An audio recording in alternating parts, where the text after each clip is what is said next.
Hello friends, ఇది ఏమనుకుంటున్నారు? ఇది మిరియాల రసం అండి. దీన్ని ఎలా తయారు చేయాలో చూసేద్దాము. మరి ఇదేమో దగ్గుకు, జలుబుకు ఇప్పుడు అందరికి అవే ఉన్నాయి కదా, దానికి చాలా ఉపయోగపడుతుంది. దగ్గర మిరియాలు తిన్నను గంచాలి, ఎల్లిపాయలు, చింతపండు నానబెట్టి చింతపండు రసం తీసుకున్నా. దీంట్లోన ఇప్పుడు దంచుకున్న మిశ్రమాన్ని కలిపేస్తున్నా.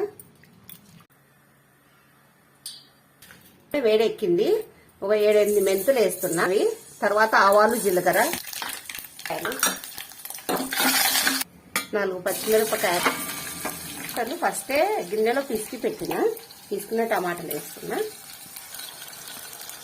ఫస్ట్ టమాటా కొద్దిగా దీంట్లో బాగా ఉడకాలి. ఉప్పు ఉడికింది. రసం, కొత్తిమీర, కరివేపాకు వేసేసిన.